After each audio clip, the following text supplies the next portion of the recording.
Like if non-Muslim also does good deeds, why they will go to hell? बहन ने अच्छा सवाल पूछा है कि उनकी एक सहेली ने कहा कि मुसलमान आखिरत में जन्नत में जाएंगे, गैर मुस्लिम दोजख में जाएंगे। मुस्लिम मतलब वो जो अमन हासिल करता है, अल्लाह सुब्हानहू व तआला के अहकामात के मुताबिक चलता है, कुरान और सही हदीस पे अमल करता है, उसे कहते हैं सही मुस्लिम। ये बिल्कुल सही है कि जो अमली तौर पे सही मुसलमान है वो इंशाअल्लाह जन्नत में जाएगा। लेकिन आपका सवाल था कि जो गैर मुस्लिम अच्छे अमाल करते हैं वो क्यों नहीं जन्नत में जाएंगे। बहन, जन्नत में जाने के लिए 4 शराइत है। जब मैं मेरा 10th स्टैंडर्ड पास किया, मैं सेंट पीटर्स स्कूल से फारिग हूं, जब मैं ICSE में था 10वीं में, मेरे एग्जामिनेशन में 6 कंपलसरी सब्जेक्ट्स थे।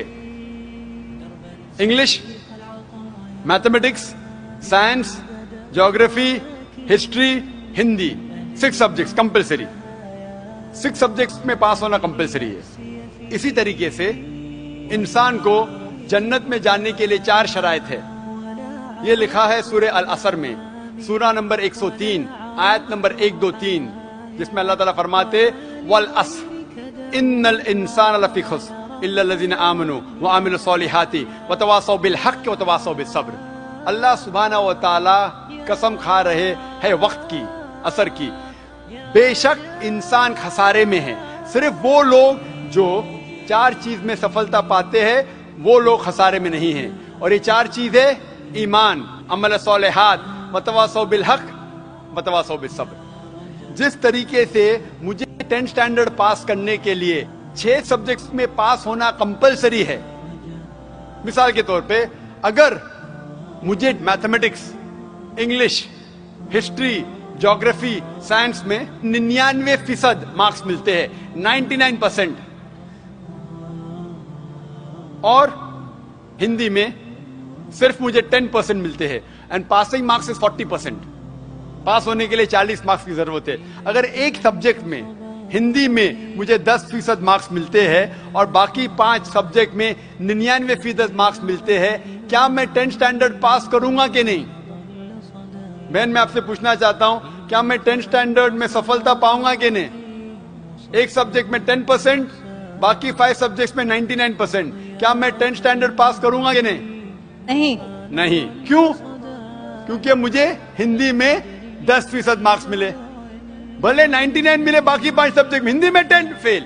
उसी तरीके से जन्नत में जाने के लिए सूरह अल असर के हिसाब से 4 चीजें जरूरी है। ईमान, अमल सालिहात, नेक अमाल जो आप कह रहे हैं, वतवासौ बिल हक़, लोगों को हक की तरफ बुलाना, वतवासौ बिस सब्र, लोगों को सब्र की तरफ बुलाना। 4 चीजें जरूरी है।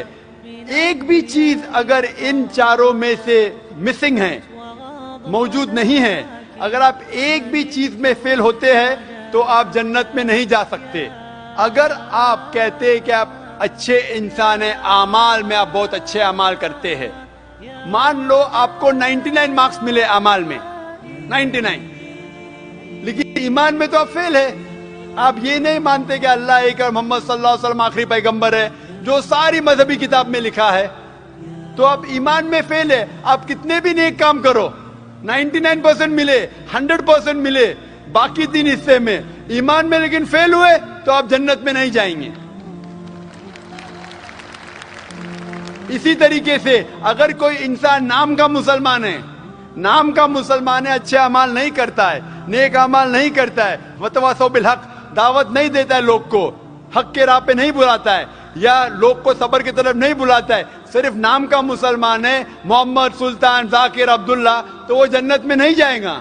उसे जन्नत में जाने के लिए ईमान, अमल सालिहात, वतवासौ बिल हक़, वतवासौ बिस सब्र, चारों चीज की जरूरत है। इसीलिए आप अमाल कितने भी अच्छे, अगर ईमान नहीं है कि अल्लाह एक है और अल्लाह के अलावा किसी की इबादत नहीं करना चाहिए, और ईमान नहीं है कि मोहम्मद सल्लल्लाहु अलैहि वसल्लम आखिरी पैगंबर है, तो आप जन्नत में कभी भी नहीं जाएंगे। बहन, क्या आप मेरे जवाब से सहमत है? Yes. Thank you for